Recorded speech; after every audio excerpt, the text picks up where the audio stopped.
10 അപ്പോസ്തല പ്രവൃത്തി 7-ാം അധ്യായം അതിന്റെ 9-ഉം 10-ഉം തിരുവചനങ്ങൾ വായിക്കുന്നു. എല്ലാ പ്രിയപ്പെട്ടവരും ശ്രദ്ധാപൂർവം അത് ശ്രദ്ധിക്കുക. യെസ്. ഗോത്രപിതാക്കന്മാർ യോസേഫിനോട് അസൂയപ്പെട്ട് അവനെ മിസ്രയീമിലേക്ക് വിറ്റ്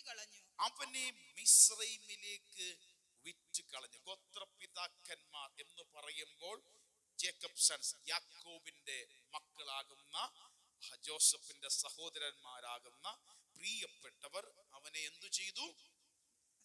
അസൂയ പൂണ്ട് മിസ്രയീമിലേക്ക് വിറ്റ് കളഞ്ഞു. നമ്പർ 10. എന്നാൽ ഇത് സംഭവിച്ചതിന് ശേഷം ദൈവം അവന്റെ കൂടെ ഇരുന്ന് സകല സങ്കടങ്ങളിൽ നിന്നും അവനെ വിടുവിച്ച് മിസ്രയീം രാജാവായ ഫറവോന്റെ മുമ്പാകെ അവന് കൃപയും ജ്ഞാനവും കൊടുത്തു. അവൻ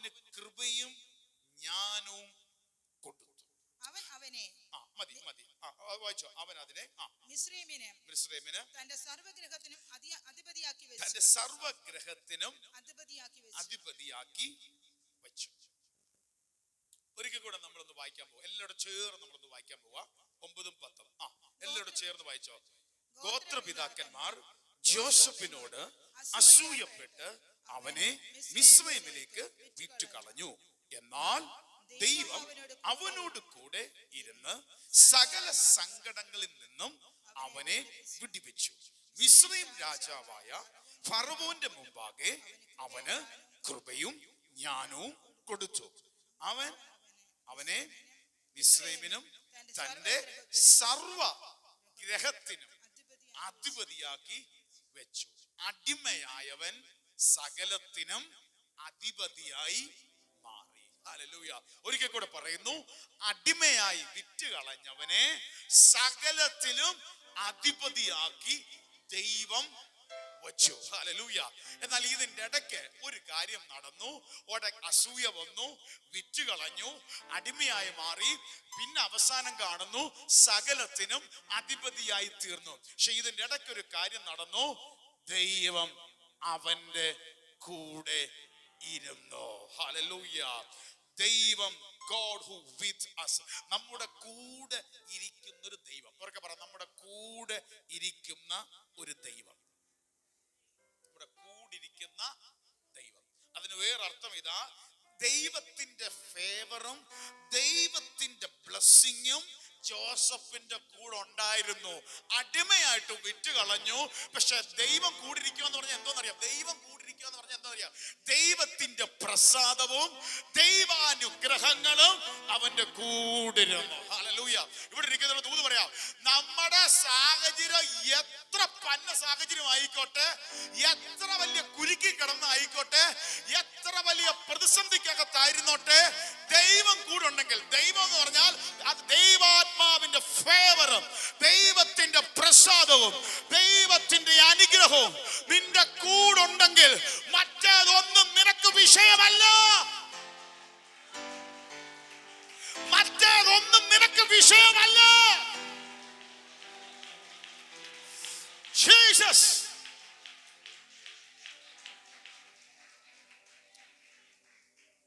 ഹല്ലേലൂയ.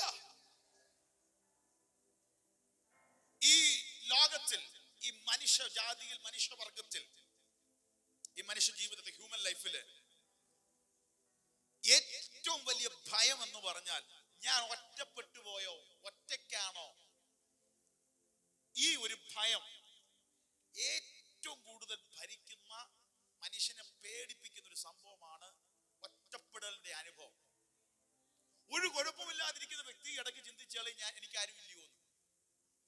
ഒറ്റപ്പെടലിന്റെ ഒരു അനുഭവം ഏറ്റവും വലിയ പ്രശ്നമാണ്.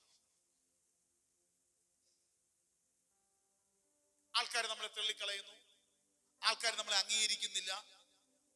ഒറ്റപ്പെട്ട് അടയപ്പെട്ട അനുഭവങ്ങൾ, ഇത് മനുഷ്യൻ ഏറ്റവും ഭയപ്പെടുന്ന ഒരു അനുഭവമാണ്. കുറച്ച് നാളായിട്ട് നമ്മളെ ആരും വിളിക്കുന്നില്ല, ആരും നമ്മളെ പരിഗണിക്കുന്നില്ല. ഇതൊക്കെ നമ്മൾ ജീവിതത്തിൽ വരുമ്പോൾ നമുക്ക് ഒറ്റപ്പെട്ട അനുഭവം ഉണ്ടാവും. പക്ഷെ ഇവിടെ ദൈവാത്മാവിന്റെ ആലോചന പറയുന്നു, ബൈബിൾ പറയുന്ന ഒരു സത്യം, ഈ ദൈവം വിദൂരതയുടെ ദൈവമല്ല, മാറി നിൽക്കുന്ന ദൈവമല്ല, ആബ്സെന്റ് ആയിട്ട് ആരുമില്ല എന്ന് തോന്നുന്ന പോലത്തതല്ല. അവൻ സമീപസ്ഥനായ ദൈവമാണ്, അല്ലെങ്കിൽ നമ്മുടെ കൂടെ നിൽക്കുന്ന ദൈവം. നമ്മുടെ കൂടെ ജോസഫിന്റെ കൂടെ ആരുണ്ടായിരുന്നു? ദൈവം ഉണ്ടായിരുന്നു. But God was with him. പക്ഷെ ദൈവം അവന്റെ കൂടെ ഇരുന്നു. ഇത്രയൊക്കെ സംഭവിച്ചിട്ടും ദൈവം അവന്റെ കൂടെ ഇരുന്നു. നമ്മുടെ കൂടെ നിൽക്കുന്നതാണ് നമ്മുടെ ദൈവം. യേശു ജനിക്കുന്നതിന് മുമ്പേ യേശുവിനെ കുറിച്ചുള്ള അരുളപ്പാട് എന്തെന്നറിയാമോ? ഒരു ശിശു ജനിക്കും, അവന് ഏത് പേരിടണം? വേറൊരു പേര് പറഞ്ഞിട്ടുണ്ട്. എന്തോ പേര്? യേശു അല്ലാതെ പേര് എന്തോ പറഞ്ഞു? ഇമ്മാനുവേൽ. അതിന്റെ അർത്ഥം എന്താ? God who is with us. നമ്മുടെ കൂടെ ഇരിക്കുന്ന ദൈവം. ഇമ്മാനുവേൽ. അവർക്ക് പറ ഇമ്മാനുവേൽ. ഒരു ടൈറ്റിൽ പേര് മാത്രമല്ല, ഇതൊരു പ്രോമിസ് ആണ്, വാഗ്ദത്തമാണ്. യേശുവിന്റെ പേര് ഇമ്മാനുവേൽ. ആ പേരുകൊണ്ടല്ല, ഒരു ടൈറ്റിൽ മാത്രമല്ല, പകരം എന്തുവാ? അതൊരു പ്രോമിസാണ്, വാഗ്ദത്തമാണ്. തന്റെ ജനത്തോട് ഇന്ന് പകൽ നമ്മളോടുമുള്ള ദൈവത്തിന്റെ വെറും വാക്കല്ല, മാറ്റമില്ലാത്ത വാഗ്ദത്തമാണ്. അവൻ ഇമ്മാനുവേൽ, നമ്മുടെ കൂടിരിക്കുന്ന ദൈവം. ഉറക്കെ പറ ഇമ്മാനുവേൽ. യേശുവിന്റെ ജനനത്തിന് മുമ്പ് പറഞ്ഞു, പ്രവാചകന്മാർ പ്രവചിച്ചു, യോസഫിനോടും ദൈവിക ദൂത് അറിയിച്ചു, ഒരു ശിശു ജനിക്കാൻ പോകുന്ന, അതാണ് ഉദരത്തിലായിരിക്കുന്നത് മറിയുടെ, അവൻ ഇമ്മാനുവേൽ എന്ന് പേരിടണം. എന്നാൽ ഇതെല്ലാം കഴിഞ്ഞ് യേശു ജനിച്ചു, യേശു വളർന്നു, ശുശ്രൂഷ പൂർത്തീകരിച്ചു, മരിച്ചു, അടക്കപ്പെട്ടു, ഉയർത്തെഴുന്നേറ്റ് കയറി പോകുന്നതിന് മുമ്പേയും ഈ ഒരു വാക്ക് പറഞ്ഞിട്ടാണ് മടങ്ങിപ്പോയത്. ജനിക്കുന്നതിന് മുമ്പേയും പറഞ്ഞു ഇമ്മാനുവേൽ. ജനിച്ച് വളർന്ന് ഈ ഭൂമിയിൽ ദൈവം അയച്ച, പിതാവാം ദൈവം അയച്ച ശുശ്രൂഷകൾ പൂർത്തീകരിച്ച് നമ്മുടെ യേശു കർത്താവ് കയറിപ്പോകുന്നതിന് മുമ്പ് അവസാനം പറഞ്ഞ വാക്ക്, ലോകാവസാനത്തോളം എല്ലാ നാളും ഈ ഏജ് തീരുന്നവരെ ഞാൻ നിങ്ങളോട്. എന്നാ കർത്താവാ നമ്മുടെ കർത്താവ്. ഇതിൽ കൂടുതൽ എന്തോ വേണം പ്രിയപ്പെട്ടവരെ? ജനിക്കുന്നതിന് മുമ്പ് പറഞ്ഞു ഇമ്മാനുവേൽ. ഹല്ലേലൂയ. മരിച്ചുയർത്തെഴുന്നേറ്റ് സ്വർഗത്തിലേക്ക് കയറിപ്പോയി വീണ്ടും വരുന്നതിന് മുമ്പേ ഒരു കാര്യം പറഞ്ഞിട്ട് വരുന്നു, ഞാൻ വീണ്ടും വരും, അതുവരെ ഇമ്മാനുവേൽ. ഹല്ലേലൂയ. നിങ്ങളുടെ ഹൃദയത്തെ ഉറപ്പിച്ച് പറയും, ആരുമില്ലെന്ന് തോന്നിയാലും, ഒറ്റപ്പെട്ടെന്ന് തോന്നിയാലും, എത്ര റിജക്ഷൻ അനുഭവിച്ചാലും, എത്ര ഹല്ലേലൂയ ഒറ്റപ്പെട്ട ദ്വീപ് പോലെ തുരുത്തിക്കകത്ത് നീ ആയാലും, നിന്നോട് ദൈവം സംസാരിക്കുന്നു, ഇമ്മാനുവേൽ കൂടുണ്ട്. ഹല്ലേലൂയ. ഇമ്മാനുവേൽ എന്തുണ്ട്? കൂടുണ്ട്. ഉൽപ്പത്തി പുസ്തകം മുതൽ ദൈവം തന്റെ ജനത്തോടുള്ള കൂട്ടായ്മ നമുക്ക് കാണാൻ പറ്റും. ഉൽപ്പത്തി നമ്മൾ കണ്ടിട്ടില്ലേ? വേലാറിയപ്പോൾ ദൈവം എന്ത് ചെയ്തു? തോട്ടത്തിൽ അവന്റെ കാലൊച്ച കേൾക്കുന്നു. അപ്പൊ അന്ന് മുതൽ, സൃഷ്ടിയുടെ ആരംഭം മുതൽ ദൈവം മനുഷ്യനുമായിട്ടുള്ള ബന്ധത്തെ, മനുഷ്യനോട് കൂടെ നിൽക്കുന്ന ദൈവത്തെ നമുക്ക് കാണാൻ സാധിക്കും. അതുകൊണ്ട് ഇന്ന് നമുക്കൊരു പ്രോമിസാണ് ഇമ്മാനുവേൽ, ദൈവം നമ്മോട് കൂടെ ഉണ്ട്. പ്രതിസന്ധി നിൽക്കുമ്പോഴും ദൈവം നമ്മളോട് സംസാരിക്കുന്ന ദൈവത്തിന്റെ ആലോചന. നമ്മൾ വായിച്ച വചനത്തിലേക്ക് വരാം. നമ്മൾ വായിച്ച വചനം പുതിയ നിയമത്തിൽ അപ്പോസ്തലപ്രവൃത്തി 7 നമ്മൾ വായിച്ചത്.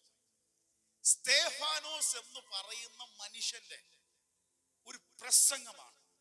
രക്തസാക്ഷി മരണം വരിച്ച സ്തേഫാനോസ് എന്ന മനുഷ്യൻ തന്റെ ഈ പ്രസംഗം കഴിഞ്ഞ് കല്ലേറുകൊണ്ട് മരിച്ചു വീഴുക. കല്ലേറുകൊണ്ട് മരിച്ചു വീഴുന്നതിന് സെക്കൻഡുകൾക്ക് മുമ്പോ അല്ലെങ്കിൽ മിനിറ്റുകൾക്ക് മുമ്പോ താൻ പറഞ്ഞ വാക്കാണ്. അവനോട് കാര്യം ചോദിക്കും, നീ എന്തിനാ ഈ കാര്യങ്ങൾ, ഈ സുവിശേഷമൊക്കെ പറയുന്നതെന്ന് ചോദിച്ചപ്പോ 7:1 മുതൽ അബ്രാം പിതാവിന്റെ കാര്യം മുതൽ പറയുകയാണ്. അബ്രാം പിതാവിനെ ദൈവം വിളിച്ചു, തേജോമനായ ദൈവം വിളിച്ചിട്ടായി ഇറങ്ങി തിരിച്ചത്. ഒന്നുമില്ലാത്തവനായി ഇറങ്ങി തിരിച്ചു. ദൈവം അവനെ അനുഗ്രഹിച്ചു, ദൈവിക സ്റ്റെപ്പ് വെച്ചു, ദൈവത്തിന്റെ ബ്ലെസ്സിങ് അനുഭവിപ്പാൻ കർത്താവ് ഇടയാക്കി. എന്നിട്ട് താരോട്ട് വന്ന് എന്നിട്ട് പറയാണ്, ദൈവം തലമുറകളെ കുറിച്ച് ദൈവം മാനിച്ചു. അബ്രാം, ഇസ്ഹാക്ക്, യാക്കോബ് പിതാക്കന്മാർ. ആ യാക്കോബിന്റെ മക്കൾ ഗോത്രപിതാക്കന്മാർ. പക്ഷെ അവിടെ നിന്നുകൊണ്ടാണ് ഒരാളുടെ കാര്യം പറയാണ്. അപ്പൊ പുതിയ നിയമത്തിലും ഒരു പ്രസംഗം പ്രസംഗിച്ചപ്പോൾ പഴയ നിയമത്തിലെ ഒരു സംഭവം പറഞ്ഞ് അവിടുന്ന് ഒരു വ്യക്തിയെ പ്രത്യേകമായി എടുത്തു കാണിച്ച് പറയുകയാണ്. ഒരു ചരിത്രം പറയുമ്പോൾ ഇത് അത്ര പറയേണ്ട കാര്യം വരണമെന്നില്ല, പക്ഷെ ഇത് അത് അത്ര പറയുകയാണ്. ജോസഫിനോട്, ഇനി ശ്രദ്ധിച്ചോണം, ജോസഫിനോട് തന്റെ സഹോദരന്മാർക്ക്, പിതാക്കന്മാർ, പിതാക്കന്മാർ, അവർക്ക് മനസ്സിലാവും പിതാക്കന്മാരാന്ന് പറഞ്ഞാൽ യാക്കോബിന്റെ സന്തതികളായ ആ 12 പേര് ഗോത്രപിതാക്കന്മാർ, ജോസഫിന്റെ സഹോദരങ്ങൾ, പിതാക്കന്മാർ. ആ പിതാക്കന്മാർ ജോസഫിനോട് എന്തോ തോന്നി? അസൂയ തോന്നി. അസൂയ തോന്നാൻ ഒരു കാരണമുണ്ട്, ശ്രദ്ധിച്ചോണം. അസൂയ തോന്നിയിട്ട് ഇവർ ചെയ്ത പരിപാടി എന്താ? മിസ്രൈമ്യർക്ക് എന്ത് ചെയ്തു? വിറ്റ് കളഞ്ഞു, അടിമയാക്കി കളഞ്ഞു. സ്വന്തം സഹോദരനെ അടിമയാക്കി വിറ്റ് കളഞ്ഞു. ദൈവം ഒരത്തിന്റെ കൂടെ ഇരുന്നാലുള്ള വിടുതലാന്ന് ശ്രദ്ധിക്കാൻ പോകുന്നത്. അടിമയെ അധിപതിയാക്കി മാറ്റിയൊരു ദൈവം. ഒരിക്കൽ കൂടെ പറയുന്നു, അടിമയെ അധിപതിയാക്കിയ ദൈവം. ഇത് ഇന്നത്തെ ദൂത് മനസ്സിലായി. അടിമ എന്ന് പറയുമ്പോൾ ഇങ്ങനെ താന്നിരിക്കുന്ന ഒരു വ്യക്തി, അവനെ മീതെ അധിപതിയാക്കി. അധിപതിക്കൊരു ഗുണമുണ്ട്, അധിപതിയിൽ നിന്ന് അങ്ങോട്ട് ചിലത് ഒഴുകി ഇവനെ അനുഗ്രഹിക്കാൻ പറ്റും. താന്നിരിക്കുന്നവന് മറ്റെവിടുന്നെങ്കിലും കിട്ടിയേ പറ്റൂ. അങ്ങനത്തവനെ അധിപതിയാക്കി ദൈവം മാറ്റി. ഗോത്രപിതാക്കന്മാർ അല്ലെങ്കിൽ യാക്കോബിന്റെ മക്കൾ, ജേക്കബിന്റെ സൺസ്, ജോസഫിനെ അടിമയായിട്ട് മിസ്രൈമ്യർക്ക് വിറ്റു. അസൂയ കൊണ്ട്, ബൈബിൾ അങ്ങനെ പറഞ്ഞത്, അസൂയ കൊണ്ട് മിസ്രൈമ്യർക്ക്. അപ്പൊ നോക്കിയേ, ഇത്ര അസൂയ തോന്നാൻ കാരണം എന്താണെന്നറിയാം? ജോസഫിനോട് ഇത്ര അസൂയ തോന്നാൻ കാരണം ഒറ്റ കാര്യമുള്ളൂ. ജോസഫ് 2-3 സ്വപ്നം കണ്ടു. ആ സ്വപ്നം അപ്പനെയും സഹോദരങ്ങളെയൊക്കെ കേൾപ്പിച്ചു. ആ സ്വപ്നത്തിന്റെ അർത്ഥം ഇതേ ഉള്ളൂ. ആ സ്വപ്നം പറയുമ്പോ തന്നെ വ്യാഖ്യാനിച്ച് കിട്ടും. ഈ ജോസഫിന് സഹോദരന്മാരെക്കാളും അപ്പനും അമ്മയെക്കാളും ഉയർന്നൊരു പൊസിഷൻ കിട്ടുന്നു. അത് മാത്രമല്ല, നന്മ കിട്ടിയത് മാത്രമല്ല, മറ്റവരെല്ലാം വന്ന് ഇതിന്റെ കീഴെ വന്ന് എന്ത് ചെയ്യുന്നു? താണ് നമസ്കരിച്ച് നിൽക്കുന്നു. അതാണ് വയലിൽ നിൽക്കുന്നു, തന്റെ കറ്റ ഉയർന്നു നിൽക്കുന്നു, മറ്റേ കറ്റയെല്ലാം മണങ്ങി. ഇത് കേട്ട സഹോദരന്മാർക്ക് കറക്റ്റ് കാര്യം മനസ്സിലായി. അനന്തഭാവിയിൽ ഈ ഞങ്ങളുടെ സഹോദരനായ ജോസഫിന് എന്തോ ഒരു ഉയർച്ച വരാൻ പോവുക. ആ ഉയർച്ചയുടെ പരിണത ഫലമായി ഞങ്ങളെല്ലാം എന്ത് ചെയ്യണം? താന്ന് നിൽക്കണം. ഇത് കേട്ടപ്പോ തൊട്ടാണ് സഹോദരന്മാർക്ക് എന്തോ തോന്നിയത്? അസൂയ പൂണ്ട് ഇവർ ചെയ്ത പരിപാടി പൊട്ടക്കിണറ്റി കൊണ്ടിട്ടു, ഒരു കുഴി പിടിച്ചിട്ടു. അവിടെ കൊന്നവൻ നശിക്കട്ടെ എന്ന് വിചാരിച്ചു.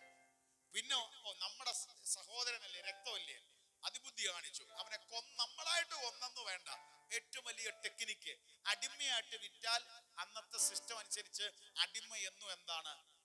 അടിമ. അവൻ ഒരിക്കലും അധിപതി ആകത്തില്ല. ഉടനെ മിസ്രൈമ്യര് വന്നു, അവർക്ക് വിറ്റു. അങ്ങനെ ജോസഫിന്റെ ജീവിതം പരിശോധിക്കുമ്പോ സഹോദരന്മാരായിട്ട് എന്ത് ചെയ്തു?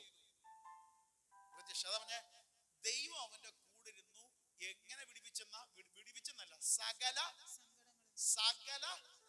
സങ്കടങ്ങളിൽ നിന്നും അവൻ. ആ സങ്കടം വരാൻ കാരണം എന്താണെന്നറിയാം? ഒന്ന്, സ്വന്തം സഹോദരന്മാരാൽ റിജക്ഷൻ അനുഭവിച്ചു. വേറൊരാൾ അടിമയായിട്ട് വിറ്റാൽ അത്ര വേദന വരുന്നില്ല. സ്വന്തം സഹോദരന്മാരെന്ത് ചെയ്തു? റിജക്ഷൻ അനുഭവിച്ചു. ആഗ്രഹിക്കാതെ സ്വന്തം വീട്ടിൽ ഫ്രീ ആയിട്ട് നടന്നവൻ അടിമയായി വേറൊടുത്ത് ചെന്നു. അതിന്റെ വേദന, അതിന്റെ സങ്കടം.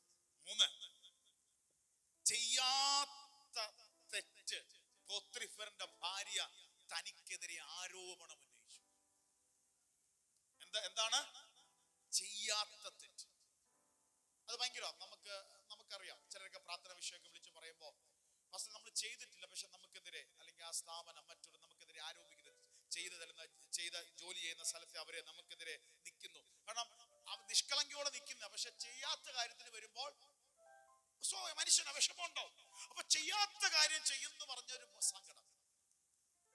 പിന്നെ തന്റെ കുറ്റം കൊണ്ടല്ലാതെ നീണ്ട നാളുകൾ എവിടെ കിടക്കുന്നു? കാരാഗ്രഹത്തിൽ കിടക്കുന്നു. അപ്പൊ അടിമയായുള്ള അവസ്ഥ, ചെന്ന് കയറിയ വീട്ടിൽ അടിമയാണ്, എന്നാ മാന്യതയോടെ സേവിക്കാന്ന് വിചാരിച്ചതാ. അവിടെയും ചെയ്യാത്ത കുറ്റത്തിന് ആരോപണം മാത്രമല്ല, അതിന്റെ പരിണിത ഫലമായി എവിടെ കിടക്കേണ്ടി വന്നു? കാരാഗ്രഹത്തിൽ കിടക്കേണ്ടി വന്നു. അപ്പൊ അതാണ് ജോസഫിന്റെ ജീവിതാനുഭവം. അസൂയ കൊണ്ട് പൂണ്ട് മിസ്രൈമി വിറ്റു എന്ന് പറയുമ്പോ ഇത് കഴിഞ്ഞ ശേഷം ഇത്രയും കാര്യം സംഭവിച്ചു. ഇവിടാണ് എന്താ പറയുക ഇംഗ്ലീഷിൽ, but God, yet God with Joseph. ഇത്രയൊക്കെ സംഭവിച്ചിട്ടും ജോസഫിന്റെ കൂടെ ദൈവം ഉണ്ടായിരുന്നു. ഇത്രയൊക്കെ സംഭവിച്ചിട്ടും ദൈവം ഉണ്ടായിരുന്നു. നീ കുഴി കൊണ്ട് തീരത്തില്ല, നീ ചങ്ങല കൊണ്ട് തീരത്തില്ല, ഒരു വേദന കൊണ്ട് നീ തീരത്തില്ല, നീ ഒരു കാരാഗ്രഹം കൊണ്ട് തീരത്തില്ല. ദൈവം നിന്റെ കൂടെ ഉണ്ടെങ്കിൽ ദൈവത്തിന്റെ പദ്ധതിയെ തടുക്കാൻ ആർക്കും സാധിക്കത്തില്ല. ഞാൻ ഇന്ന് പകൽ ഈ ദൂത് പറയുമ്പോ ചിലതിന്റെ വേദനയുടെ കൂടെ ദൈവം നിൽക്കാൻ പോയ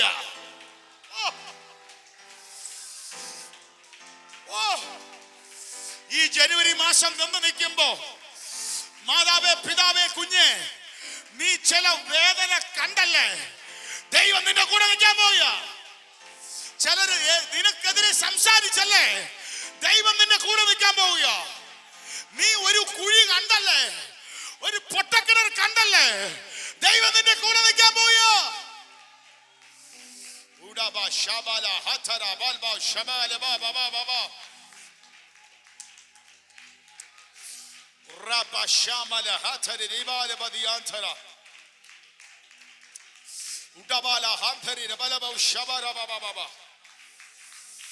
ഒന്ന് കരങ്ങൾ അടിച്ച് ദൈവത്തിന് മഹത്വം കരേറ്റിയേ. ഇന്ന് പകൽ ദൈവാത്മാവ് സംസാരിക്കുന്നു, നിന്റെ കൂടുള്ളൊരു ദൈവമുണ്ട്. ദൈവം നിന്റെ കൂടെ ഉണ്ടെന്ന്, സകല സങ്കടങ്ങളിൽ നിന്നും വിടുവിക്കുന്ന ദൈവം. ഒറ്റപ്പെട്ട അനുഭവം, തള്ളപ്പെട്ട അനുഭവം, വേദനയുടെ അനുഭവം,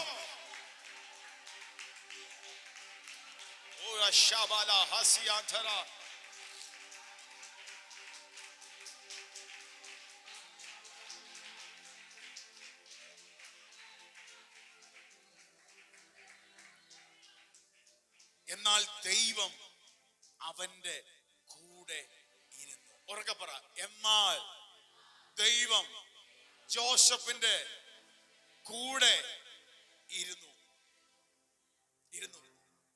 ഇമ്മാനുവൽ ഇരുന്നു. എന്നിട്ടാണ് പറഞ്ഞത്, ദൈവം കൂടെ ഇരുന്നപ്പോ വീണ കുഴിയിൽ നിന്ന് അവൻ കേറി. വീണ കാരാഗ്രഹത്തിൽ നിന്ന് അവൻ കേറി. ഇപ്പൊ എവിടെ എത്തിയെന്നറിയാമോ? അധിപതിയാക്കി ദൈവം മാറ്റി. മിസ്രയീം രാജാവിന്റെ മുമ്പിൽ ജ്ഞാനവും കൃപയും ദൈവം കൊടുത്തു. എന്നിട്ട് അവനെ അധിപതിയാക്കി ദൈവം വെച്ചു. ഹല്ലേലൂയ. സഹോദരന്മാര് തള്ളി, പക്ഷെ ദൈവം അംഗീകരിച്ചു. ബൈബിളിൽ പ്രസിദ്ധമായ ഒരു വചനമുണ്ട്, സങ്കീർത്തനം 34:18-19. സങ്കീർത്തനം 34:18-19. അതൊന്ന് വായിക്കണം. എല്ലാവർക്കും പലപ്പോഴും നമ്മൾ കേട്ടിട്ടുണ്ടതാ, പക്ഷെ ഇപ്പൊ ഒന്ന് ഉറക്കെ വായിക്കും. എല്ലാവരും കേൾക്കണേ. ഒരു ദൂത് പോലാണ്. സങ്കീർത്തനം 34:18-19. വായിച്ചു. ഹൃദയം നുറുങ്ങിയവർക്ക് യഹോവ സമീപസ്ഥൻ, മനസ്സ് തകർന്നവരെ അവൻ രക്ഷിക്കുന്നു. ഹൃദയം നുറുങ്ങിയവർക്ക് യഹോവ സമീപസ്ഥൻ. ദൈവം കൂടെ ഉണ്ട്. ഹൃദയം നുറുങ്ങിയവർക്ക് യഹോവ സമീപസ്ഥൻ, മനസ്സ് തകർന്നവരെ അവൻ രക്ഷിക്കുന്നു. ഇനി 19. നീതിമാന്റെ അനർത്ഥങ്ങൾ അസംഖ്യമാകുന്നു. അവ എല്ലാറ്റിൽ നിന്നും യഹോവ അവനെ വിടുവിക്കുന്നു. ഒത്തിരി വന്നു. ജോസഫിന് ഇച്ചിരി ഒന്നും അല്ല, എത്ര വന്നു? ഒത്തിരി വന്നു. എല്ലാത്തിൽ നിന്നും അവനെ വിടുവിച്ചു. അവന്റെ വിഷയം മൊത്തം സകല സങ്കടങ്ങളും, മൊത്തം വേദനയായിരുന്നു. അവന് വന്ന പ്രശ്നമെല്ലാം പ്രശ്നം മാത്രമല്ല, വേദനയുള്ള പ്രശ്നങ്ങളാണ്. വേദനയുള്ള നോർമൽ പ്രശ്നങ്ങളും ഉണ്ട്, വേദനയുള്ള പ്രശ്നങ്ങളും ഉണ്ട്. വേദനയുള്ള പ്രശ്നം ഭയങ്കര വിഷയം, നമുക്ക് മനസ്സ് തകർന്നു. നമ്മളിപ്പോ അങ്ങോട്ട് പോയി ഇന്ന് ബസ് കിട്ടില്ല, അതൊരു പ്രശ്നമാണ്. ബസ് കിട്ടിയില്ല, കുഴപ്പമില്ല, അടുത്ത ബസ് കിട്ടും. വലിയ വേദന നമുക്ക് തോന്നത്തില്ല. എന്നാൽ വേറെ ചില വിഷയങ്ങളുണ്ട്, നമ്മുടെ ഉള്ളിലത്തെ എന്ത് ചെയ്യും? വേദന. അപ്പം ജോസഫിന്റെ ജീവിതത്തിൽ ഒന്നിന്റെ പിന്നാലെ വന്നതെല്ലാം പെയിൻ തരുന്ന, വേദന തരുന്ന വിഷയങ്ങളാണ്. പക്ഷെ ഇവിടെ എല്ലാം ആര് കൂടെ നിന്നു? കർത്താവ് കൂടെ നിന്നു. ഇന്ന് ദൈവാത്മാവിൽ ഇത് ദൂത് പറയാം. ഇത് ഈ ദൂത് പറയിപ്പിക്കുന്നത് ചിലതിന്റെ കൂടെ ദൈവം നിൽക്കാൻ പോവാ. നിങ്ങൾ അതിന്റെ റിസൾട്ട് വരും ദിവസങ്ങളിൽ കാണാൻ പോയാ. സകല സംഘടനയും വിടുവിക്കുന്ന പോലെ ഇച്ചിരി മാറ്റി വെച്ചിട്ടല്ല, ചിലത് മുഴുവൻ ദൈവത്താൽ വിടുവിക്കാൻ പോയാ. ഹൃദയം നുറുങ്ങിയവർക്ക് യഹോവ സമീപസ്ഥൻ. അനർത്ഥങ്ങൾ അസംഖ്യമാണെങ്കിലും യഹോവ അവനെ അവിടുന്ന് വിടുവിക്കും.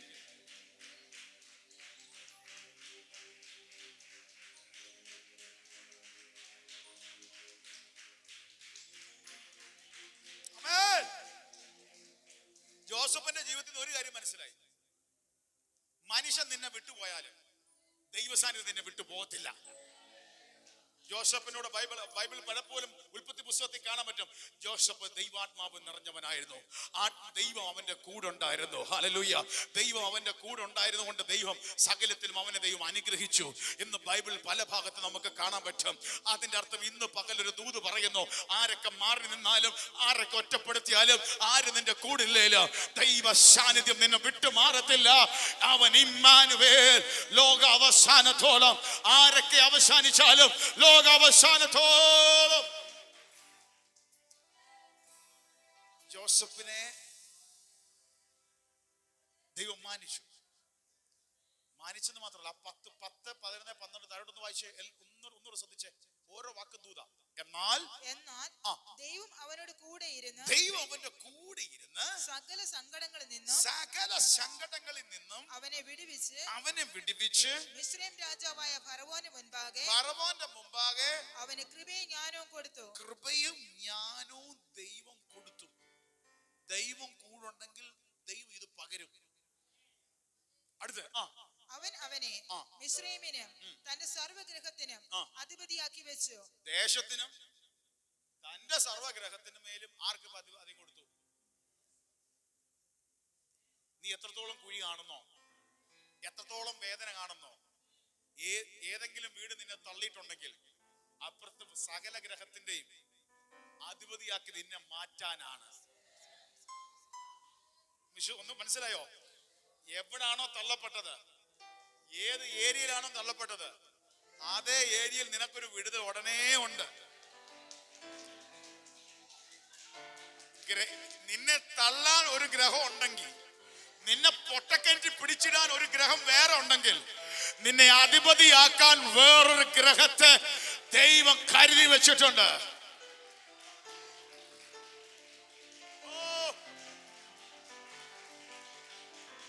ഇത് ആരോടോ ശക്തമായി ദൈവമാണോ ദൂത് പറയുക?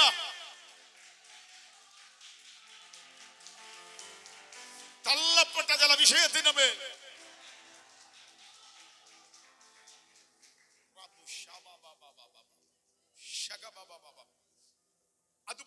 വെച്ചു. താഴോട്ട് വായിച്ചു. മിസ്രയീം ദേശത്തിലും കനാനിലും എല്ലാ ക്ഷാമവും മഹാകഷ്ടം വന്നാറേ നമ്മുടെ പിതാക്കന്മാർക്ക് ആഹാരം കിട്ടാതെയായി. ഈ സമയത്ത് വേറൊരു സംഭവം സംഭവിച്ചു.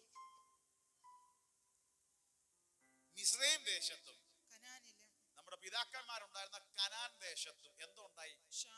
ക്ഷാമം ഉണ്ടായി. മഹാകഷ്ടം വന്നാറേ നമ്മുടെ പിതാക്കന്മാർക്ക് ആഹാരം കിട്ടാതെയായി. നമ്മുടെ പിതാക്കന്മാർക്ക് എന്തോ കിട്ടാതായി? ആഹാരം കിട്ടാതായി. അടുത്തത്, മിസ്രയീമിൽ ധാന്യമുണ്ടെന്ന് കേട്ടിട്ട് യാക്കോബ് നമ്മുടെ പിതാക്കന്മാരെ ഒന്നാം പ്രാവശ്യം അയച്ചു. രണ്ടാം പ്രാവശ്യം യോസേഫ് തന്റെ സഹോദരന്മാരോട് തന്നെത്താൻ അറിയിച്ചു. യോസേഫിന്റെ വംശം ഫറവോന് വെളിവായി വന്നു. മതി. ഒന്നാം പ്രാവശ്യം ധാന്യം വാങ്ങിക്കാൻ എവിടെ വന്നേ? മിസ്രൈമിൽ വന്നു. ആരാ അധിപതിയായി സാധനം കൊടുത്തത്? ജോസഫിന് കാര്യം മനസ്സിലായി, വന്നവർക്ക് കാര്യം മനസ്സിലായില്ല. ധാന്യം വാങ്ങിക്കാൻ മുമ്പ് നിന്നപ്പോ ജോസഫ് ആ സ്വപ്നം ഓർത്തു. എന്റെ കറ്റ ഉയർന്നു നിൽക്കുന്നു, മറ്റത് താന്ന് നിൽക്കുന്നു. നിന്നെ ദൈവം ഒരു ദൂത് അറിയിച്ചിട്ടുണ്ടെങ്കിൽ, നിന്നോടൊരു സ്വപ്നം ദൈവം തന്നിട്ടുണ്ടെങ്കിൽ, എന്ത് സാഹചര്യം നിന്റെ ചുറ്റുമാണെങ്കിലും ദൈവം നിന്റെ കൂടുണ്ടെങ്കിൽ, ഇമ്മാനുവേൽ ഇറങ്ങിയാൽ വേറെ ആർക്കും തടുക്കാൻ പറ്റത്തില്ല. രണ്ടാം പ്രാവശ്യം സഹോദരന്മാർക്ക് വെളിപ്പെടുത്തി കൊടുത്ത്, ഇത് ആരാന്നറിയാമോ? നിങ്ങൾ വിറ്റുകളഞ്ഞ സഹോദരനായ ജോസഫാണ്. നിശ്ചയമായി ഇത് പറഞ്ഞു കഴിഞ്ഞപ്പം അവരും ആ സ്വപ്നം ഓർത്തു കാണും. ഇവന്റെ കറ്റ ഉയർന്നു നിൽക്കും, ദൈവം കൂടിരുന്നു. അതിന് മനോഹരമായി സങ്കീർത്തനത്തിൽ ഒരു വചനമുണ്ട്. സങ്കീർത്തനക്കാരൻ ഇങ്ങനെ പറയുന്നു, സങ്കീർത്തനം 46:7. ഈ സംഭവത്തോട് ചേർന്ന് ഇത് വായിക്കുമ്പോൾ ഇതിന്റെ മഹത്വം മനസ്സിലാവും. സങ്കീർത്തനം 46:7. സൈന്യങ്ങളുടെ യഹോവ നമ്മോട് കൂടെയുണ്ട്. ഓ, സൈന്യങ്ങളുടെ യഹോവ. ഇവിടെ പറയുന്നു സൈന്യങ്ങളുടെ യഹോവ, യുദ്ധവീരൻ. നിനക്കെതിരെ ശത്രു വന്നാൽ അതിനെ വെട്ടിമാറ്റാൻ കഴിവുള്ളവൻ. സൈന്യങ്ങളുടെ യഹോവ നമ്മോട് കൂടെയുണ്ട്. നമ്മോട് കൂടെയുണ്ട്. യാക്കോബിന്റെ ദൈവം നമ്മുടെ ദുർഗമാകുന്നു. യാക്കോബിന്റെ ദൈവം നമ്മുടെ ദുർഗമാകുന്നു. ഹല്ലേലൂയ. യാക്കോബിനെ സഹോദരങ്ങളെ നടത്തിയ ദൈവത്തിന്റെ പ്രവൃത്തി. ഹല്ലേലൂയ. സൈന്യങ്ങളുടെ ദൈവം നിന്റെ കൂടുണ്ടെങ്കിൽ ഏത് സാഹചര്യത്തിലും നിന്റെ ജീവിതത്തിൽ അത്ഭുതം നടക്കും. ഹല്ലേലൂയ. ഒന്നും കിട്ടാതെ ഇതും ശ്രദ്ധിച്ചോണം, യാക്കോബിന്റെ ജീവിതത്തിലും സംഭവിച്ചു. സ്വന്തം വീട്ടിൽ നിക്കക്കിളിയില്ലാതെ സഹോദരനുമായിട്ടുള്ള ബന്ധത്തിൽ, പ്രശ്നത്തിൽ അമ്മയുടെ ഉപദേശപ്രകാരം സ്വന്തം വീട്ടിൽ നിന്ന് ഓടിപ്പോയി ഒരു അനുഭവം യാക്കോബിനുണ്ട്. പക്ഷെ ഒരു സമയമായപ്പോൾ ഒറ്റ രാത്രി കൊണ്ട് അവനെ അനുഗ്രഹിച്ച് ഇസ്രായേലാക്കി മാറ്റി. ഹല്ലേലൂയ. നിർത്തിയൊരു ദൈവമുണ്ട്. ഇന്ന് പകൽ ദൈവാത്മാവ് വിളിച്ചു പറയുന്നു, ഒരു വടിയായി പോയവനെ പല കൂട്ടമാക്കി മടക്കി വരുത്തിയതുപോലെ നമ്മുടെ ജീവിതത്തിന്റെ അകത്ത് നമ്മൾ അനുഭവിക്കുന്ന സകലത്തിൽ നിന്ന് നമ്മെ വിടുവിക്കുന്ന ഒരു ദൈവമുണ്ട്. സൈന്യങ്ങളുടെ ദൈവം നമ്മോട് കൂടെയുണ്ട്. അപ്പൊ ദൈവത്തിന്റെ ബൈബിൾ പരിശോധിക്കുമ്പോൾ ദൈവത്തിന്റെ സാന്നിധ്യവും ദൈവത്തിന്റെ കരവും നമ്മുടെ കൂടെ ചലിക്കുന്ന നമുക്ക് കാണാൻ പറ്റും. അപ്പൊ ദൈവം കൂടെ ഉണ്ടെന്ന് പറഞ്ഞാൽ ഒരു ദൈവത്തിന്റെ പ്രസാദമാണ്, ദൈവത്തിന്റെ അനുഗ്രഹമാണ്. നമ്മൾ അതാ പ്രാർത്ഥിക്കേണ്ടത്, കർത്താവേ ദൈവം കൂടിയിരിക്കണം. പ്രശ്നം ഉണ്ടെങ്കിൽ ദൈവം കൂടിയിരുന്നാൽ വിടുതലാണ്.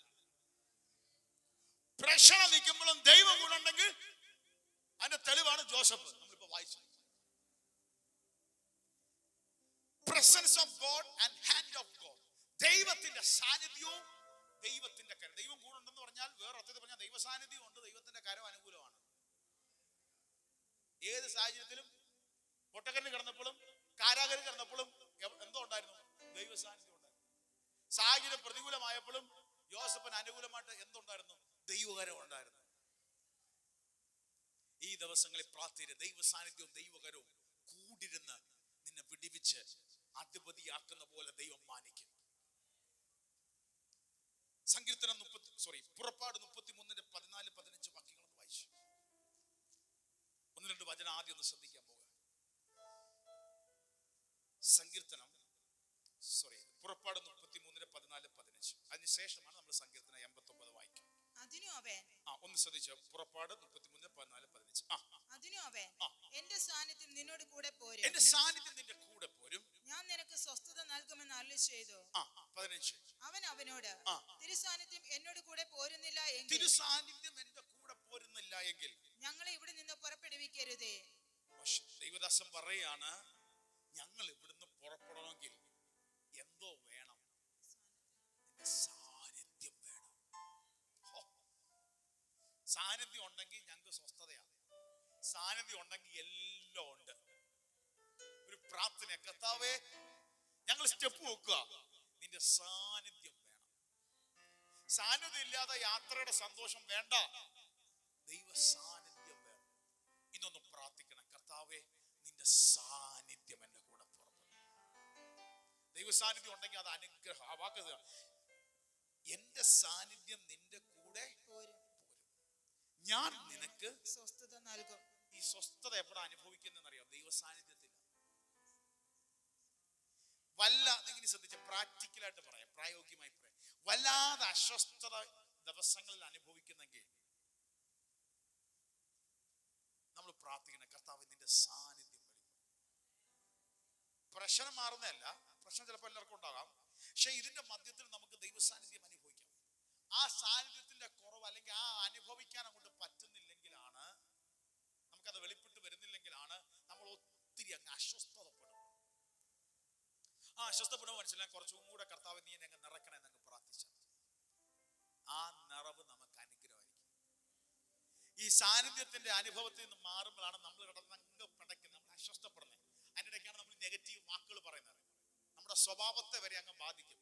അത് ഇതെല്ലാം നമുക്ക് പിന്നെ കാണുന്ന പിടിക്കുന്ന എല്ലാ അർപ്പാണ്, വെറുപ്പ് എല്ലാം. അപ്പൊ ദൈവ സാന്നിധ്യത്തോട് ചേർത്തിരിക്കും. 2 സങ്കീർത്തനം 89:20, 21, 22. സങ്കീർത്തനം 89:20, 21, 22. ഞാൻ എന്റെ ദാസനായ ദാവീദിനെ കണ്ടെത്തി, എന്റെ വിശുദ്ധ തൈലം കൊണ്ട് അവനെ അഭിഷേകം ചെയ്തു. ദാസനായ ദാവീദിനെ കണ്ടെത്തി, എന്റെ വിശുദ്ധ തൈലം കൊണ്ട് അവനെ ഞാൻ അഭിഷേകം ചെയ്തു. എന്റെ കൈ അവനോട് കൂടെ സ്ഥിരമായിരിക്കും. എന്നിട്ട് പറയാണ്, എന്റെ കൈ അവനോട് കൂടെ സ്ഥിരമായിരിക്കും. വിട്ടുമാറത്തില്ല. അഭിഷേകം ഞാൻ ചെയ്തു, എന്റെ കൈ അവന്റെ കൂടെ സ്ഥിരമായിരിക്കും. അടുത്ത് എന്റെ ഭുജം അവനെ ബലപ്പെടുത്തും. എന്റെ ഭുജം അവനെ ബലപ്പെടുത്തും. ഈ കരം കൂടിരുന്ന് എന്റെ ഭുജം അവൻ എന്ത് ചെയ്യും? അപ്പൊ ദൈവം കൂടെ ഉണ്ടെങ്കിൽ ബലപ്പെടുത്തും. ദൈവം നമ്മെ ബലപ്പെടുത്തും. അടുത്ത് ശത്രു അവനെ തോൽപ്പിക്കുകയില്ല, വഷളൻ അവനെ പീഡിപ്പിക്കുകയുമില്ല. പോരടിക്കാൻ ശത്രു വരുമ്പോഴും അവൻ നിന്നെ ജയിക്കത്തില്ലെന്ന്.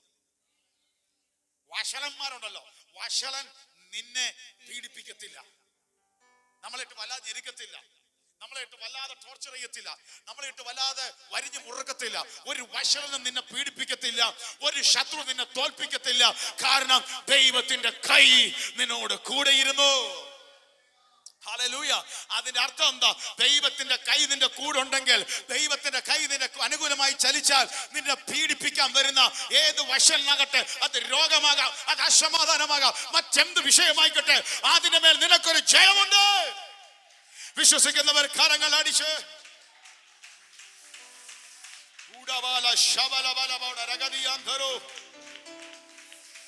ദാവീദിന്റെ കൂടെ ഇരുന്ന ദൈവകരം ഈ ദിവസങ്ങളിൽ നമ്മുടെ കൂടെ ഇരിക്കട്ടെ.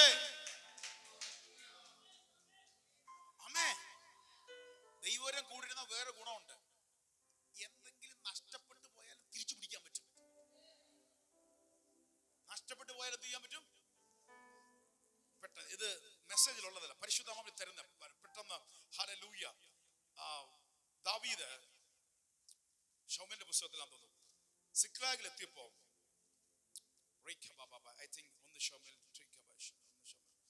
ഒന്ന് ശൗമേലിന്റെ പുസ്തകം 30-ാം അധ്യായം എടുത്തേ. 1 ശമൂവേലിന്റെ പുസ്തകം 30-ാം അധ്യായം എടുത്തേ. അത് ഒന്നോട്ടൊന്ന് വായിച്ചു. ദാവീദും അവന്റെ ഈ വാക്ക് എല്ലാവരും ശ്രദ്ധിച്ചോണം. ഞാൻ പറഞ്ഞു വായിച്ചാൽ മതി, പറയുമ്പോൾ വായിച്ചാൽ മതി. നമ്മൾ വായിച്ചത് സങ്കീർത്തനം 89:21 ഇതാണ്: എന്റെ കൈ അവനോട് കൂടെ സ്ഥിരമായിരിക്കും, എന്റെ ഭുജം അവനെ, ശത്രു അവനെ തോൽപ്പിക്കുകയില്ല, ഒരു പീഡകനും അവനെ എന്ത് ചെയ്യത്തില്ല, നശിപ്പിക്കത്തില്ല. ഇനി വായിച്ചോ 30:1. ദാവീദും അവന്റെ ആളുകളും 3-ാം ദിവസം സിക്ലാഗിൽ എത്തിയപ്പോൾ അമാലേക്യർ തെക്കേ ദേശവും സിക്ലാഗും ആക്രമിച്ച് സിക്ലാഗിനെ ജയിച്ച് അതിനെ തീ വെച്ച് ചുട്ടുകളഞ്ഞിരുന്നു. എല്ലാ ശത്രു കൊണ്ടുപോയി എന്ത് ചെയ്തിരുന്നു? തീ വെച്ച് നശിപ്പിച്ചു. ഇനി രണ്ടാമത്തെ വാക്യം വായിച്ചേ. അവിടെയുള്ള വലിയവരും ചെറിയവരുമായ സ്ത്രീകളെ പിടിച്ചുകൊണ്ട് തങ്ങളുടെ വഴിക്ക് പോയതല്ലാതെ ആരെയും കൊന്നില്ല. ആരെയും കൊന്നില്ല, എല്ലാത്തിനെയും പിടിച്ചോണ്ട് പോയി. എല്ലാത്തിനും എന്ത് ചെയ്തു? പിടിച്ചോണ്ട് പോയി. ആലോചിച്ച് നോക്കി, എന്തൊരു പരിതാപകരമായ അവസ്ഥ. ഇനി അതിന്റെ ബുദ്ധിമുട്ട് 4-ാം വാക്യം വായിച്ചു. അപ്പോൾ ദാവീദും കൂടെയുള്ള ജനവും കരവാൻ ബലമില്ലാതാകുവോളം ഉറക്കെ കരഞ്ഞു. കരയാൻ പറ്റാൻ പോലും ഇല്ലാത്ത രീതിയിൽ എന്ത് ചെയ്തു? ഉറക്കെ കരഞ്ഞു. ബലമില്ല, അതുപോലെ വേദനയിലായി. 6-ാം വാക്യം. ദാവീദ് വലിയ കഷ്ടത്തിലായി. ഇപ്പൊ ദാവീദ് എന്തുവായി? വലിയ കഷ്ടത്തിലായി. ജനത്തിൽ ഓരോരുത്തരുടെ ഹൃദയം താന്താന്റെ പുത്രന്മാരെയും പുത്രിമാരെയും കുറിച്ച് വ്യസനിച്ചിരിക്കൊണ്ട് അവനെ കല്ലെറിയണമെന്ന് ജനം പറഞ്ഞു. ദാവീദോ തന്റെ ദൈവമായ യഹോവയിൽ ധൈര്യപ്പെട്ടു. 8-ാം വാക്യം. എന്നാറേ ദാവീദ് യഹോവയോട്, ഞാൻ ഈ പരീക്ഷയെ പിന്തുടരണമോ, അവരെ എത്തിപ്പിടിക്കുമോ എന്ന് ചോദിച്ചു.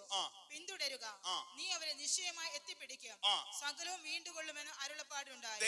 കാരണം ദൈവത്തിന്റെ കൈ നിന്റെ കൂടെ സ്ഥിരമായുണ്ട്. അഭിഷേകത്തിൽ വീണ ദാവീദേ, നിന്നോടൊരു ദൂത് പറയാനുണ്ട്. അവന്റെ ഇമ്മാനുവേൽ നിന്റെ കൂടുണ്ട്. ഹല്ലേലൂയ. ഇന്ന് പകൽ ഇവിടെ ഇരിക്കുന്ന ചിലരോട് ഒന്ന് ശ്രദ്ധിച്ചേ. ഇപ്പൊ ഇവിടെ ഇരിക്കുമ്പോൾ നിങ്ങൾ പറയണ്ട, പാസ്റ്ററെ ബ്രദറെ, എന്റെ ജീവിതത്തിൽ ചിലതൊക്കെ നഷ്ടപ്പെട്ടു പോയി, ചിലതൊക്കെ എന്റെ ജീവിതത്തിൽ ഇല്ലാതായി പോയി. സംഭവമൊക്കെ ശരിയല്ല, ഞാൻ അഭിഷേകം വീണ ദാവീദാ, പക്ഷെ എനിക്ക് കരയാൻ പോലും പറ്റാത്തൊരവസ്ഥയാ. അതുപോലെ ഞാൻ വല്ലാത്ത കഷ്ടത്തിലായി. പക്ഷെ നിന്നോടൊരു ദൂതുണ്ട്. ഇമ്മാനുവേൽ നിന്റെ കൂടെ ഉണ്ടെങ്കിൽ നീ തിരിച്ചു പിടിക്കും.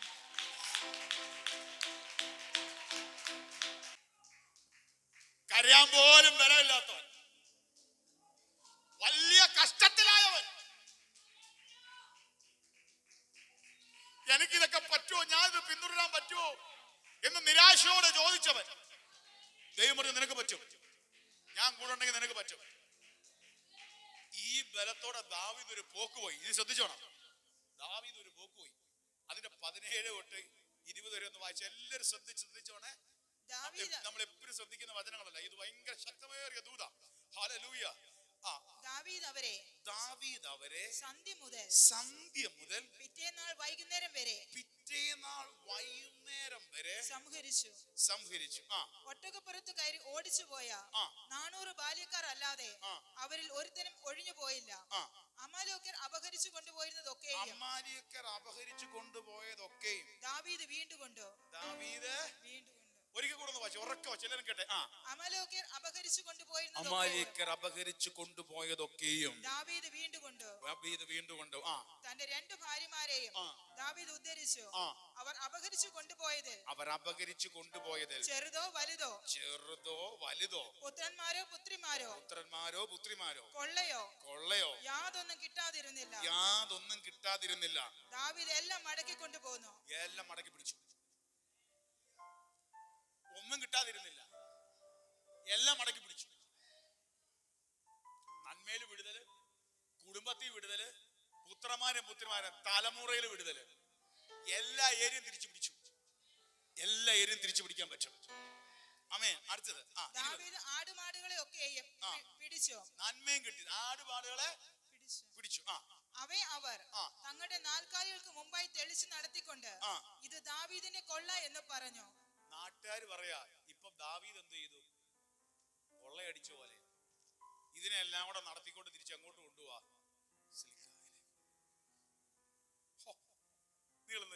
നിങ്ങളൊന്ന് ഒരു മിനിറ്റ് ശ്രദ്ധിച്ചേ. ഇനി ഒരു വീഡിയോ കാണുന്നവരൊന്ന് ശ്രദ്ധിച്ചേ.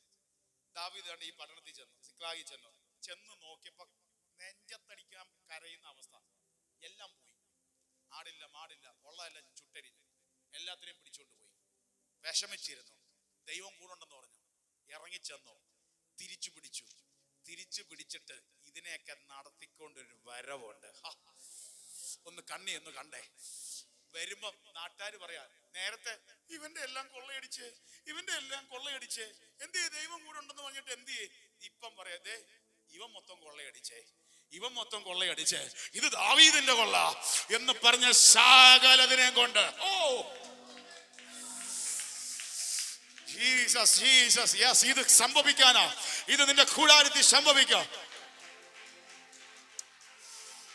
Raba shabala hatara rabala bashandara rekaba bashabala baba baba baba baba baba lekaba shabale bale hatara rebadia. ദൈവ പ്രവൃത്തി വെളിപ്പെടും. ഇന്ന് ചിലത് തിരിച്ചു പിടിക്കും. എന്താ തരത്തില്ല? ഇന്ന് അല്പമിനിറ്റ് നമ്മൾ ആരാധിക്കാൻ പോവുക. ആരാധിച്ച് ചിലതിനെ തിരിച്ചു പിടിക്കും. അതിനാ ദൈവം നിന്നെ വെച്ചേക്കുന്നത്. എല്ലാം പോയെന്ന് പറഞ്ഞ് നിന്നെ കുറിച്ച് പറയും, കൊള്ള കിട്ടിയെന്ന് പറയത്തക്ക വണ്ണം ദൈവത്തിന്റെ പ്രവൃത്തി വെളിപ്പെടും. നമ്മൾ വായിച്ച വചനത്തിലേക്ക് വരാം. അസൂയപ്പെട്ട് ജോസഫിനെ വിറ്റു. പക്ഷെ ആര് കൂടിരുന്നു? ഇപ്പൊ മനസ്സിലായി, ഇമ്മാനുവേൽ കൂടിരിക്കുക എന്നുള്ള. ഇമ്മാനുവേൽ ദൈവം. യേശു പറഞ്ഞു ലോകാവസാനത്തോളം ഇമ്മാനുവേൽ എന്ന് പറഞ്ഞൊരു പേരിന്റെ ടൈറ്റിൽ മാത്രമല്ല, ദാറ്റ് ഈസ് എ പ്രോമിസ്. ദൈവത്തിന്റെ വാഗ്ദത്തമാണ്. കൂടുണ്ടെന്ന്. എതിരെ പ്രശ്നം കൂടെ ഉണ്ടെങ്കിലും കൂടെ കർത്താവുണ്ട്. ഉണ്ടെങ്കിൽ ദൂത് പറയാം, നിന്റെ മേൽ ദൈവം വെച്ച പദ്ധതിയെ തടുക്കാൻ വേറെ ആർക്കും സാധിക്കത്തില്ല. എത്ര വേദന നിന്നെ വേദനിപ്പിച്ചാലും ദൈവത്തിന്റെ പദ്ധതിയുടെ സമയത്ത് ദൈവം അത് പൂർത്തീകരിക്കും. 1000 വേദന നിന്റെ ജീവിതത്തിൽ ഉണ്ടെങ്കിൽ, അത് ജോസഫിന് മൊത്തം സങ്കടമോ? പ്രശ്നം മാത്രമല്ല, പ്രശ്നത്തിൽ മൊത്തം സങ്കടമോ? സഹോദരന്മാരുടെ തള്ളല്, ചെയ്യാത്ത കുറ്റത്തിന്റെ അപവാദങ്ങൾ, ആ വേണ്ടാത്ത ആഗ്രഹിക്കാത്ത സ്ഥലത്ത് കാരാഗ്രഹിക്കുന്നു. അതുമാത്രം വീണ്ടും വേദനയുണ്ട്. ഒരുത്തനെ ഒന്ന് സഹായിച്ചു വിട്ടതാ. അവനോ ദൂതൊക്കെ പറഞ്ഞ് നിനക്ക് ഉയർച്ച കിട്ടുമ്പോ എന്നെ ഓർക്കണം. അവന് ഉയർച്ച കിട്ടി, അവനങ്ങ് പോയി. അവനാ തക്ക സമയത്ത് എന്ത് ചെയ്തില്ല? അത് എന്തൊരു വേദനയാണ്. അത് അതിലും വലിയ വേദനയാണ്. ഒരുത്തിനെ ഒന്ന് സഹായിച്ചതാ, അവനെ ഒന്ന് ഓർക്കണേന്ന് പറഞ്ഞു, അവൻ അതും ഓർത്തില്ല. അതും വേദന. പക്ഷെ ദൈവം കൂടെ ഉണ്ടെങ്കിൽ ഇതൊന്നും ഒരു വിഷയേ അല്ല. ഇതൊക്കെ ഉള്ളപ്പോൾ നമ്മൾ ദൈവമായിട്ട് കണക്ട് ചെയ്തിരുന്നാൽ, അടിമയായി വിറ്റവനെ അധിപതിയാക്കി മാറ്റിയ ദൈവം Emmanuel, yet God with Joseph, God with Joseph. എത്രയൊക്കെ സംഭവിച്ചിട്ടും എന്തൊക്കെ വന്നിട്ടും ജോസഫിന്റെ കൂടെ ദൈവം. അതിനെ പുതിയ നിയമത്തിൽ അപ്പോസ്തലൻ പൗലോസ് റോമർക്ക് ലേഖനം എഴുതുമ്പോൾ റോമിലെ സഭയോട് പറയുന്നുണ്ട്, റോമർ 8:31, ഇത് സംബന്ധിച്ച് നാം എന്തു പറയണ്ടോ? ദൈവം നമുക്ക് അനുകൂലമെങ്കിൽ പ്രതികൂലം. If God is for us, ദൈവം നമുക്ക് വേണ്ടി നിന്നാൽ, ദൈവം നമ്മുടെ കൂടെ ഉണ്ടെങ്കിൽ, ഇമ്മാനുവേൽ നിന്റെ സൈഡിലാണെങ്കിൽ, ആർ നമുക്ക് പ്രതികൂലം? ആർ നമുക്ക് പ്രതികൂലം? പ്രിയരെ, പ്രത്യേകിച്ച് പഴയ നിയമത്തിൽ ഭക്തരുടെ പ്രതിസന്ധി വന്നപ്പോൾ അവര് പ്രാർത്ഥിക്കുന്ന പ്രാർത്ഥനയിൽ എല്ലാം ഈ കാര്യം കൂടെ ഉണ്ടാവും. മോശം മാത്രമല്ല, ദൈവമേ നിന്റെ സാന്നിധ്യം പുറപ്പെടണേ, കൂടെ വരണേന്ന് മാത്രം പറഞ്ഞു. ജബ്ബേസും പ്രാർത്ഥിച്ചു, നിന്റെ കൈ എനിക്ക് എന്ത് ചെയ്യണം? കർത്താവ് കൂടിരിക്കണം. മൊത്തം ദുഃഖവും വേദനയാ മൊത്തം കൂടെ ഉള്ളത്, പക്ഷെ നിന്റെ കൈ അനുകൂലം. യസ്രയും കൂട്ടനും യാത്ര പുറപ്പെടാൻ നിർത്തി യസ്രയും പ്രാർത്ഥിക്കുന്നുണ്ട്, കർത്താവേ ഞങ്ങൾ രാജാക്കന്മാരോട് കുതിരകളും ചേവകരും ഒന്നും ഞങ്ങൾ ചോദിക്കുന്നില്ല, പക്ഷേ നിന്റെ കൈ ഞങ്ങൾക്കും ഞങ്ങളുടെ കുഞ്ഞുകുട്ടികൾക്കും സമ്പത്തിനും ഒരു ശുഭയാത്രയ്ക്കായി നിന്റെ കൈ അനുകൂലമായി. എന്നെ പ്രയർ അവർക്കറിയാം, കൂടെ ഉണ്ടെങ്കിൽ വിടുതല, കൂടെ ഉണ്ടെങ്കിൽ പ്രശ്നം ഉണ്ടെങ്കിലും വിടുതല. അവിടെ ജോസഫിന്റെ കൂടെ ഇരുന്ന ദൈവത്തെ ഇവർക്കറിയാം. സകല സംഘങ്ങളിൽ നിന്നും വിടിപ്പിച്ച് അടിമയെ അധിപതിയാക്കുന്ന ഒരു ദൈവം. ദൈവം നമുക്ക് അനുകൂലമെങ്കിൽ കർത്താവ് പൗലോസ് പറയാ ആർ നമുക്ക് പ്രതികൂലം. അത് ശാരീരികമാകാം, മാനസികമാകാം, അകത്തുനിന്നാകാം, പുറത്തുനിന്നാകാം. എന്തോ വന്നാലും ഈ ദൈവസ്നേഹത്തിൽ നിന്ന് ആർക്കും വേർതിരിക്കാൻ പറ്റത്തില്ല. ദൈവം അനുകൂലമെങ്കിൽ പ്രതികൂലം ആര്? ക്ഷാമം വന്നു ഇസ്ഹാക്കിന്റെ ജീവിതകാലത്തിൽ അപ്പന്റെ കാലത്ത് അബ്രഹാം ഉണ്ടായതുപോലെ ഒരു ക്ഷാമം ഉണ്ടായപ്പോ ഓടി മിസ്രൈമിലേക്ക് പോകാൻ നേരത്ത് ദൈവം പ്രത്യക്ഷനായി പറഞ്ഞൊരു കാര്യമുണ്ട്, നീ ഇവിടെ നിന്നാൽ ഞാൻ നിന്റെ കൂടിരിക്കാം. കേട്ടോ, ക്ഷാമകാലത്ത് നീ ഓടിപ്പോകുന്നത് അപ്പുറത്ത് പോയി വിതയ്ക്കാനാ. ശരിയാ, മാനുഷികമായി ചിന്തിക്കുമ്പോ ക്ഷാമമുള്ള സ്ഥലത്ത് ആരും വിതയ്ക്കത്തില്ല. നിന്റെ പ്ലാൻ മാനുഷികമായി കൊള്ളാം, പക്ഷെ ഞാൻ നിന്നോട് ദൂത് പറയാം, നീ ഇവിടെ നിന്നാ ഇമ്മാനുവൽ നിന്റെ കൂടെ. അതിന്റെ അർത്ഥം എന്താ? ക്ഷാമമുള്ള സ്ഥലത്തും ഇമ്മാനുവേൽ ഉണ്ടെങ്കിൽ നീ അത്ഭുതം കാണും. പിടികിട്ടെ ഞാൻ പറഞ്ഞ മനസ്സിലായോ? അതാ ക്രിസ്ത്യ ജീവിതത്തിന്റെ മഹത്വം. ക്ഷാമമുള്ള സമയത്തും ഇമ്മാനുവേൽ കൂടുണ്ട്. ലോകത്തിന്റെ കണ്ണു നോക്കടാ, പൊട്ടരാണ്, ദൈവം നിന്നെ കൈവിട്ടു. ഇതൊക്കെ ഈ ബൈബിളിലെ ചില കാര്യങ്ങളൊന്നും മനുഷ്യന്റെ ബുദ്ധിക്കകത്ത് മനസ്സിലാത്തില്ല. അത് അവനോട് പറഞ്ഞിട്ടും മനസ്സിലാത്തില്ല. ദൈവം ഇല്ലെന്ന് ആരാ പറയുന്നേ? അത്രേ ഉള്ളൂ. ഇനി അവനെ പറഞ്ഞ് മനസ്സിലാക്കാനൊന്നും പോണ്ട. അത് അടഞ്ഞിരിക്കും, അവന്റെ ഓഫായിരിക്കുക. അത് ഓണാവാത്തോടത്തോളം കാലം അവന് മനസ്സിലാവില്ല. നമ്മളിനി എത്ര തെളിയിക്കാൻ പോയാലും അവന് മനസ്സിലാകത്തില്ല. അപ്പൊ ചിലത് നമുക്ക് വെളിയിൽ നിന്ന് ഒരാൾക്ക് നോക്കുന്നത് മനസ്സിലാകത്തില്ല. ഇതാണ് ദൈവശക്തിയുടെ ക്രിസ്തീയ ജീവിതത്തിന്റെ മഹത്വം. Hallelujah, hallelujah. അപ്പം അവനോട് പറയണം, നീ പോണ്ട, ഇവിടെ നിൽക്കാൻ പറഞ്ഞു. നിന്നാ ഞാൻ കൂടെ നിൽക്കാന്ന് പറഞ്ഞു. ഇസ്ഹാക്ക് അവിടെ നിന്നു ആണ്ട് വിളിച്ചു. ദൈവം കൂടെ നിന്നു. ദൈവം കൂടെ നിന്നിട്ട് വിടുതൽ അങ്ങ് കണ്ടു. വിതച്ചത് 100 പേര് കൊയ്ത്തിലേക്ക് മാറി. വിതച്ചത് എന്തോ ചെയ്തു? നീ വെയിറ്റ് ചെയ്യും. നീ വിതച്ചതിന് 100 പേര് ദൈവം ചെയ്യും. നീ പ്രാർത്ഥിച്ചതിന്റെ റിസൾട്ട് വെളിപ്പെടും. ഇമ്മാനുവൽ കൂടെ ഉണ്ടെന്നാ മതി. അടുത്തിരിക്കുന്ന ആളെ തൊട്ട് പറയാം, ഇമ്മാനുവൽ കൂടെ ഉണ്ടെന്ന് പറഞ്ഞു. ഇമ്മാനുവൽ, ദൈവം നമ്മുടെ കൂടെ. ഇമ്മാനുവൽ, ദൈവത്തിന്റെ പ്രസാദവും ദൈവാനുഗ്രഹവും. ഇത് മതി നമുക്ക്. ഇതുണ്ടെങ്കിൽ എല്ലാം ഉണ്ട്. ഇതുണ്ടെങ്കിൽ എല്ലാം ഉണ്ട്. സകല സങ്കടത്തിൽ ദൈവം നിന്നെ വെടിവെക്കും. എത്ര വലിയ അടിമത്തത്തിന്റെ നാളുകളാ ഈ ദിവസങ്ങൾ നീ അനുഭവിച്ചാലും, ഇത് ആത്മീയ ദൂതിലേക്ക് വരാം. ഇതുപോലെ ചില വിഷയത്തിന്റെ കുഴിക്കകത്ത് നീ കിടക്കുകയായിരിക്കാം, ജോസഫിനെ പോലെ. പക്ഷെ നീ അത്ഭുതം കാണാൻ പോയാ നിന്റെ കുടുംബക്കാരിൽ നിന്ന് നിനക്ക് ഒരു തള്ളൽ നിനക്കുണ്ടായിരിക്കാം. ചിലര് നിന്നെ അംഗീകരിക്കുന്നില്ലായിരിക്കാം, പക്ഷെ നിന്നെ മാനിക്കുന്നൊരു ദൈവമുണ്ട്. നീ പ്രശ്നത്തിന്റെ കാരാഗ്രഹത്തിൽ കിടക്കുകയായിരിക്കാം, നീ പുറത്തു വരുന്ന സമയമുണ്ട്. Jesus, Jesus, Jesus, Jesus.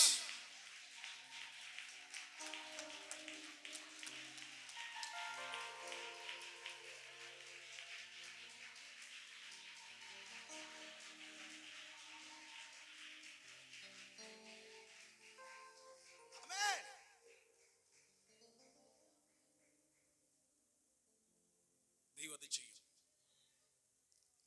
ദൈവം കൂടെ നിൽക്കാൻ പറഞ്ഞു. ദൈവം കൂടെ നിന്നു. 100 മേനി കൊയ്ത്ത ഇസ്ഹാക്കിന് കൊടുത്ത്. ഇത് വേറൊരു സംഭവം സംഭവിച്ചു. ഇതൊരു ആത്മീയ മർമ്മമാണ്. എല്ലാവരും ശ്രദ്ധിച്ച്. ദൈവത്തിന് വേണമെങ്കിൽ ആ മിസ്രൈമിൽ പോകാൻ പോയി പറഞ്ഞ് അവനെ അവിടെ ഒന്ന് അനുഗ്രഹിക്കാമായിരുന്നില്ലേ? പറ, ചെയ്തൂടെ ദൈവത്തിന്? ശത്രുവിന്റെ മധ്യത്തിലും ദൈവത്തിന് വളർത്താൻ പറ്റും. ചില സമയത്ത് നമ്മൾ എന്താ ദൈവം അങ്ങനെ ചെയ്യാൻ എല്ലാവർക്കും ഉള്ള ചോദ്യം ഇല്ലേ? പലരും ചിരിക്കുന്നു. നമുക്ക് എല്ലാവർക്കും ഉള്ളൊരു ചോദ്യം, അതെന്തോ ഇത്ര വലിയ കർത്താവിന് കഷ്ടപ്പെട്ട് ഇറങ്ങി തിരികെ വെട്ടിയും പ്രമാണവും എടുത്ത്, ഞാൻ അന്നത്തെ ഭാഷ പറയാം, അന്നെന്തോ ഈ ചാക്ക് കെട്ടായിരിക്കും. അങ്ങനെ ഉദാഹരണം എടുത്തോ, ചാക്കും കൊട്ടയും പട്ടിയൊക്കെ എടുത്ത് വിത്തും ഒക്കെ ആയിട്ട് ഇറങ്ങി തിരിച്ചതാണ്. എന്നാ പിന്നെ ഇത്ര ഇറങ്ങി തിരിച്ച് കർത്താവ് അങ്ങ് അനുഗ്രഹിച്ച് നീച്ചനാള് പോയി മിസ്രൈമിൽ പോയി ബ്ലസ് ചെയ്തിട്ട് എന്നിട്ട് ഞാൻ നിന്നെ അവിടെ വെച്ച് അങ്ങ് അനുഗ്രഹിക്കാം എന്ന് പറഞ്ഞ് ദൈവം അങ്ങ് അനുഗ്രഹിച്ചാൽ പോരായിരുന്നു. ചിലത് അങ്ങനെ, അടുത്ത പറയാം, ചിലത് അങ്ങനാന്ന് പറഞ്ഞു നമുക്ക് മനസ്സിലാകത്തില്ല. അവനോട് പറയാം, നീ പോണ്ട, നീ പോണ്ട, അവിടെ ഞാൻ നിന്റെ കൂടെ നിൽക്കും. ചിലത് നിർത്തിച്ച് അല്പം ഒന്ന് വേദന നമ്മൾ അനുഭവിച്ച് നിന്നെ കൊണ്ട് പ്രാർത്ഥിപ്പിച്ച് എന്തിനാ ദൈവം ചെയ്യിപ്പിക്കുന്നതെന്ന് അറിയാമോ?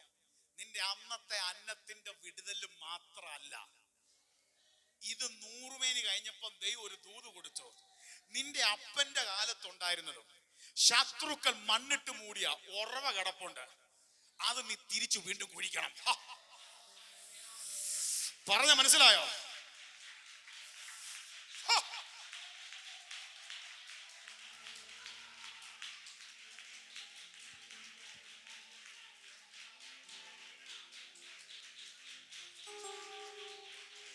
ഇന്ന് പകൽ ആ വാക്കും കൂടെ പറഞ്ഞ് നമ്മൾ പ്രാർത്ഥിക്കാൻ പോവാ. എല്ലാവരും ഉൽപ്പത്തി 26 എടുത്ത് ഞാൻ അതിന്റെ ചില വാക്യങ്ങൾ പറയും. ഉൽപ്പത്തി 26 എടുത്ത് എല്ലാവരും ഒന്ന് എടുത്ത് എല്ലാവരും ശ്രദ്ധിച്ചേ ബൈബിളിൽ. ഇത് കഴിഞ്ഞ് നമുക്ക് ബൈബിൾ ക്ലോസ് ചെയ്ത് പ്രാർത്ഥിക്കാനും ആരാധിക്കാനും സമയം കിട്ടും. ഇതൊരു പ്രവചന ശബ്ദം. ഉൽപ്പത്തി 26 നമുക്കറിയാം. 26:3 ഒന്ന് വായിച്ചേ. ഞാൻ പറയുന്ന വചനം മാത്രം വായിച്ചു. 3:26. ഈ ദേശത്ത് താമസിക്കാം, ഈ ദേശത്ത് താമസിക്കാം, ഞാൻ നിന്നോട് കൂടെ ഇരുന്ന് ഇമ്മാനുവലായി ഞാൻ നിന്റെ കൂടെ ഇരുന്ന് നിന്നെ അനുഗ്രഹിക്കും, നിനക്കും നിന്റെ സന്തതിക്കും ഈ ദേശമൊക്കെയും തരും. നിന്റെ പിതാവായ അബ്രഹാമിനോട് ഞാൻ ചെയ്ത സത്യം നിവർത്തിക്കും. 6-ാം വാക്യം 6. അങ്ങനെ ഇസ്ഹാക്ക് ഗെരാരിൽ പാർത്തു. 12. ഇസ്ഹാക്ക് ആ ദേശത്ത് വിതച്ചു. ആ ആണ്ടിൽ 100 മേനി വിളവ് കിട്ടി. യഹോവ അവനെ അനുഗ്രഹിച്ചു. അവൻ വർദ്ധിച്ചു മഹാധനവാനായി തീർന്നു. അവൻ ആട്ടിൻകൂട്ടങ്ങളും മാട്ടിൻകൂട്ടങ്ങളും വളരെ ദാസിദാസന്മാരും ഉണ്ടായിരുന്നത് കൊണ്ട് ഫെലിസ്ത്യർക്ക് അവനോട് അസൂയ തോന്നി. 15. എന്നാൽ അവന്റെ പിതാവായ അബ്രഹാമിന്റെ കാലത്ത് അവന്റെ പിതാവിന്റെ ദാസന്മാർ കുഴിച്ചിരുന്ന കിണറൊക്കെയും ഫെലിസ്ത്യർ മണ്ണിട്ട് നികത്തി കളഞ്ഞിരുന്നു. 19.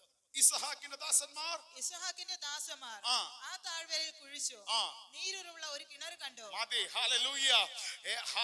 എവിടാണോ പിതാക്കന്മാരുടെ കാലത്ത് കഴിഞ്ഞ നാളുകളിൽ പിശാച് മണ്ണിട്ട് മൂടിയത്, അത് തിരിച്ചു പിടിക്കാൻ എന്തിനാ ദൈവം നിന്നെ ചിലത് നിർത്തിയത്? എന്തിനാ നിനക്കൊരു വേദന തന്നത്? എന്തിനാ നിന്നെ അല്പം കൂടെ നിർത്തി പ്രാർത്ഥിപ്പിച്ചത്?